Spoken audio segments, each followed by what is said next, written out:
Hi hi అండి, నమస్తే అండి. సో మనం బెలూన్ హ్యాండ్స్ ఎలా కటింగ్ చేసుకోవాలి, ఎలా స్టిచ్ చేసుకోవాలి అనేది ఈరోజు మన వీడియో అండి. చాలా అంటే చాలా నేను డిజైన్స్ అప్లోడ్ చేశానండి. దీనిలో ఒక వెరైటీ అనమాట. ఇది బెలూన్ హ్యాండ్స్, పఫ్ హ్యాండ్స్ చిన్న తేడా ఉంటుంది అంతే. రెండు ఒకలా ఉంటాయి కానీ కొంచెం తేడా ఉంటుంది. నేను చూపిస్తాను అది. సో ఇది నార్మల్గా మన హ్యాండ్ ఏదైతే ఉందో మనం అది డ్రా చేసిన పార్ట్ ఇప్పుడు మీకు కనిపించేది. ఇక్కడ ఇలాగ మనం క్రాస్ తీస్తాం కదా హ్యాండ్కి, అదైతే తీయవసరం లేదు. ఎందుకంటే దీనికి మనం కుచ్చులు పెడతాం, కింద వైపు కుచ్చులు పెడతాం, పైన వైపు కూడా కుచ్చులు పెడతాం. సో దానికోసం మనం ఇదైతే క్రాస్ అయితే తీయవసరం లేదండి. నార్మల్గా హ్యాండ్ ఎంత అయితే ఉందో, మన హ్యాండ్ మెజర్మెంట్ ఎంత అయితే ఉందో ఆ మెజర్మెంట్ ఇప్పుడు 4 పొరల మీద క్లాత్ మనం పెట్టేసుకొని కట్ చేసేసుకోవాలి. నేనైతే మీకు ఒకటే చూపిస్తున్నాను, అంటే ఒక హ్యాండ్ చూపిస్తున్నాను. సో ఇప్పుడు ఈ ఫోల్డింగ్ బయటికి తీసాను చూసారా.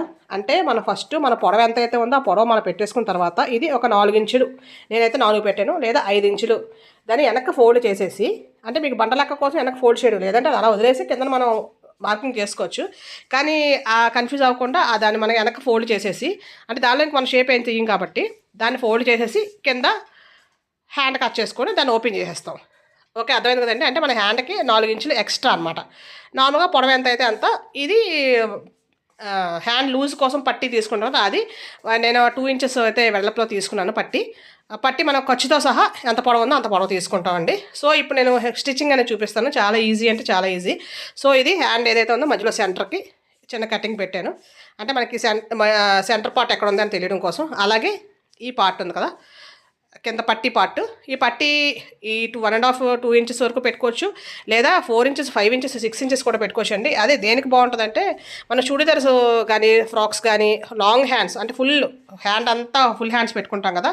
ఇదంటే ఎల్బో హ్యాండ్ అంతా ఏదైతే పెట్టుకుందో దానికైతే చాలా బాగుంటుంది. సో చూసారు కదండి, ఆ మిడిల్ పార్ట్ మీద ఈ మిడిల్ పార్ట్, అంటే ఆ కటింగ్ మీద ఈ కటింగ్ వచ్చేటట్టు పెట్టి జస్ట్ చిన్న టాకా వేసుకోవాలంతే. ఎందుకంటే మనకి కుర్చీలు ఒకవైపు ఎక్కువ ఒకవైపు తక్కువ అయిపోకుండా, మనకు అంచనా లేకుండా కుట్టుకుంటూ వెళ్ళిపోతే ఒకవైపు తక్కువ అవ్వచ్చు, ఒకవైపు ఎక్కువ అవ్వచ్చు. సో దానికోసం సో ఇదైతే బ్లౌజ్కి కాబట్టి నేను 10 ఇంచెస్ పెట్టానండి పొడవు. కానీ ఇది షార్ట్గా అయితే పెట్టుకుంటే బాగుంటుంది, బెలూన్ షేప్ కనిపించదు. సో ఎక్కువ పొడవే పెట్టుకోవాలి 10 తర్వాతే. సో స్టార్టింగ్ కుట్టేటప్పుడు రెండింటిని పట్టుకొని కుట్టి ఫస్ట్ ఒక 2 ఇంచెస్ 2.5 ఇంచెస్ ప్లెయిన్గా కుట్టించుకోవడమే, కుర్చీలు పెట్టకూడదు. తర్వాత మనం కుర్చీలు పెట్టుకుంటూ వెళ్ళాలి. ఈ కుర్చీలు ఎంతవరకు పెట్టాలి, మనం ఆల్రెడీ ఒక మిడిల్ పార్ట్ దగ్గర సెంటర్ పార్ట్ దగ్గర కుట్టి వేసాం కదా, అక్కడ వరకు ఆ క్లాత్ అంతా అయిపోయేలాగా చిన్న చిన్న కుర్చీలు పెట్టుకుంటూ వెళ్ళిపోవాలి. ఫుల్ హ్యాండ్స్ అయితే చాలా అంటే చాలా బాగుంటుందండి. నేను వీలైతే అది కూడా అప్లోడ్ చేస్తాను. నార్మల్గా ఫుల్గా చూడిదార్స్కి, అనార్కలీస్కి ఫుల్ హ్యాండ్స్ చేస్తారు కదా, దానికి బెలూన్ హ్యాండ్స్ అయితే చాలా బాగుంటుంది. పిల్లలకైతే ఇంకా సూపర్. ఇంకా సో ఇది నార్మల్గా ఇదైతే కాటన్ క్లాత్, కానీ మన సిల్క్ అయితే ఇంకా చాలా బాగుంటాయి. బెలూన్స్ బాగా కనిపిస్తుంది బెలూన్ లాగా. సో చూసారు కదండి, ఆ సెంటర్ పాయింట్ అయిపోయింది. తర్వాత ఉన్న క్లాత్ని అలాగే కుర్చీలు పెట్టుకుంటూ వెళ్ళిపోవాలి. ఎంతవరకు కుర్చీలు పెట్టుకుంటూ వెళ్ళాలంటే లాస్ట్ ఇంకా 2 ఇంచెస్ కింద మన పట్టి ముక్క ఉంది కదా, పట్టి ముక్క 2-2.5 ఇంచెస్ ఉన్నంత వరకు కుర్చీలు పెట్టుకుని వెళ్ళిపోయి, ఆ తర్వాత మిగిలిన 2.5 ఇంచెస్కి ప్లెయిన్ కుట్టుకుంటూ వెళ్ళిపోవాలి. 2.5-3 వరకు ఓకే, ఎందుకంటే కింద మన కుర్చీలు ఆపైనా ప్రాబ్లం లేదు కాబట్టి. సో చూసారు కదండి, ఇది ప్లెయిన్గా కుట్టేస్తున్నాను నేను. సో అయిపోయిన తర్వాత ఇప్పుడు కింద ఏదైతే పట్టీ ముక్క ఉందో ఆ పట్టీ ముక్కని మనం ఇలా బయటికి తీస్తాం. సేమ్ మనకు పఫ్ హ్యాండ్స్ లాగే, కాకపోతే మన పైన కుర్చీలు పెట్టినప్పుడు కొంచెం డిఫరెంట్గా పెడతాం అంతే. ప్లస్ పొడవ పెట్టుకుంటాం, అది బెలూన్ హ్యాండ్ అనమాట. సో ఇలా ఫోల్డ్ చేసేసి ఒక ఫోల్డ్ రెండో ఫోల్డ్ చేసేసి ఒక పట్టీ కిందకి పట్టీలా వచ్చేలాగా పెట్టుకోవాలి. ఈ పట్టీ ఇంకా పెద్దది పెట్టుకుంటే కూడా బాగుంటుంది, బట్ డ్రెస్సెస్కి అయితే. బ్లౌజ్ కూడా ఫుల్ హ్యాండ్స్ పెట్టుకుంటే బాగుంటుంది. ఎల్బో హ్యాండ్స్కి ఎక్కువ పట్టీ పెడితే మనకేంటంటే ఆ బెలూన్ కనిపించదు, షార్ట్ అయిపోద్ది. సో ఫుల్ హ్యాండ్స్ బ్లౌజెస్ కూడా ఫుల్ హ్యాండ్స్ పెట్టుకునే వాళ్ళకైతే ఆ పట్టీ 2 ఇంచెస్ తీసుకున్నాను కదా వెడల్పు, అది 4 ఇంచెస్ 5 ఇంచెస్ ఎంతనే తీసుకోవచ్చు మనకి, అది బెల్ట్లా వస్తుంది అనమాట. సో ఇది మనకి రైట్ సైడ్, ఇది మనకి లెఫ్ట్ అండ్ రాంగ్ సైడ్ అనమాట. సో అయిపోయిన తర్వాత ఇది ఇలా మధ్యలోకి మడత పెట్టి ఇటువైపు హ్యాండ్ వైపు మనం ఎక్కడైతే జాయింట్ చేస్తామో అటువైపు కూడా ఇలా మడత పెట్టి ఇక్కడ చిన్న కటింగ్ ఇచ్చుకోవాలి. ఆల్రెడీ కటింగ్ ఉందన్నమాట. సో ఇక్కడ చిన్న కటింగ్ ఇచ్చుకుంటే అది మనకి సెంటర్ పార్ట్ అని తెలుస్తుంది.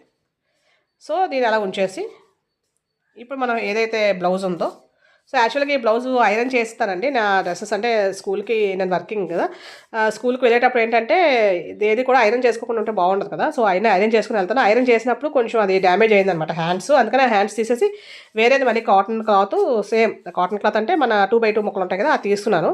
బట్ ఎంత వెతికినా సరే కలర్ అయితే చిన్న తేడా అయితే వచ్చింది. సో ఆ భుజాలు ఎక్కడైతే జాయింట్ చేసామో ఆ జాయింట్ మీద ఈ హ్యాండ్ ఎక్కడైతే సెంటర్కి మనకు చిన్న కటింగ్ పెట్టుకున్నాం కదా, ఆ కటింగ్ పెట్టుకొని చిన్న కుట్టు వేసేసుకోవాలి. ఇందాక పట్టికి వేసుకున్నట్టు, అంటే సెంటర్కి చిన్న కుట్టు వేసుకుంటే మన కుర్చీలు ఒకవైపు ఎక్కువ ఒకవైపు తక్కువ అవ్వకుండా అంతే. ఇది కూడా సేమ్ అండి, ఇందాకలాగే స్టార్టింగ్ ఇచ్చి కుట్టుకునేటప్పుడు ఒక 2 ఇంచెస్ 2.5 ఇంచెస్ ప్లెయిన్ కుట్టేసుకొని తర్వాత కుచ్చులు పెట్టుకుంటూ చిన్న చిన్న కుచ్చులు పెట్టుకుంటూ వెళ్ళిపోవాలి. అదే అండి ఇక్కడ కొంచెం మనకు తేడా ఏంటంటే, అదే పఫ్ హ్యాండ్స్ అనుకోండి చాలా వరకు ప్లెయిన్ పెడతాం, సగం కన్నా ఎక్కువ వరకే ప్లెయిన్ పెట్టేసి ఆ పైన జాయింట్ ఎక్కడైతే భుజాల జాయింట్ వచ్చిందో ఆ భుజాల జాయింట్ దగ్గర నుంచి అవతలకో 2 ఇంచెస్ అవతలకో 2 ఇంచెస్ వచ్చేలాగా పఫ్ పెట్టుకుంటాం. ఇంకా ఎక్కువ కావాలంలో ఒక 3 ఇంచెస్ వరకు పెట్టుకుంటాం. దీనికి ఏంటంటే స్టార్టింగ్లో ఒక 2 ఇంచెస్ ఖర్చు వదిలేసి అక్కడి నుంచి మనం పెట్టుకుంటూ వచ్చేయాలి, ఎందుకంటే బెలూన్ షేప్లో రావాలి కాబట్టి. అది రెండింటికి తేడా, పఫ్ హ్యాండ్స్కి అండ్ బెలూన్ హ్యాండ్స్కి తేడా అనమాట. అలాగే పఫ్ హ్యాండ్స్ ఎంత షార్ట్ అయినా బాగానే ఉంటాయండి, 4 ఇంచెస్ 5 ఇంచెస్, చిన్నపిల్లలకైతే 3 ఇంచెస్ వరకు కూడా పొడవు బాగానే ఉంటాయి. కానీ బెలూన్ హ్యాండ్స్ మాత్రం ఖచ్చితంగా పిల్లలాంటి వాళ్ళకైతే 8 ఇంచెస్ ప్లస్సే. ఫుల్ హ్యాండ్స్ అయితే ఇంక సూపర్ ఉంటుంది, మా కింద వాచ్ పెట్టుకుంటాం కదా అక్కడ వరకు అయితే ఇంకా సూపర్ ఉంటుంది. లేదు మామూలుగా ఎల్బో హ్యాండ్స్ అయితే మాత్రం 10 ఇంచెస్ ప్లస్సే పెట్టుకోవాలి. కానీ ఆ లోపు పెట్టుకుంటే మనకు ఆ షేప్ బెలూన్ షేప్ కనిపించదు అనమాట. అటు అది పఫ్ హ్యాండ్ లాగా అనిపించదు, ఇటు బెలూన్ హ్యాండ్ లాగా అనిపించదు, అలా అయిపోద్ది. అదే మనకి మామూలు పొట్టి చేతులు అయితే ఎంత షార్ట్ అయినా పెట్టుకోవచ్చు, ప్రాబ్లం ఏమి ఉండదు. షార్ట్ పఫ్ హ్యాండ్స్ పిల్లలు వేసుకుంటారు కదా, అది వాళ్ళ ఫ్యాషన్ కూడా. సో అలా మళ్ళీ నార్మల్ సేమ్ లాస్ట్కి వచ్చేసరికి కుర్చీలు పెట్టుకుంటూ వచ్చి లాస్ట్ 2 ఇంచెస్ లేదా 3 ఇంచెస్ వరకు ప్లెయిన్ పెట్టుకోవాలి, ఇంకా కుర్చీలు అవసరం లేదు ఇక్కడ. సో మనం ఏదో తిప్పేస్తే మనకి చక్కగా బెలూన్ హ్యాండ్స్ అయితే రెడీ అయిపోయిందండి. మనం సైడ్ కుట్టు వేసుకుంటూ వెళ్ళిపోవడమే. వేసుకుంటే చూసారు కదండి మనకి బ్లౌజ్ చక్కగా ఎలా వచ్చిందనమాట. యాక్చువల్లీ నేను ఇది వేసుకొని కూడా చూపించాలనుకున్నాను, బట్ నాకు అవ్వలేదు, అందుకే నేను నార్మల్గా చూపిస్తున్నాను. వేసుకుంటే సూపర్ అనమాట, ఇలా ఇంకా తెలియకపోయినా వేసుకుంటే చాలా అంటే చాలా బాగా వస్తుంది అనమాట. సో ఇదేంటంటే అండి బ్యాక్ హై నెక్, ఫ్రంట్ ఏమో డీప్ నెక్ అనమాట. దానికి కూడా కొలతలు ఎలా వేయాలనేది నేను అప్లోడ్ అయితే చేశానండి, ఒకసారి ఎవరైనా కావాలంటే వాచ్ చేయండి. థ్యాంక్ యూ అండి, థ్యాంక్ యూ ఫర్ వాచింగ్.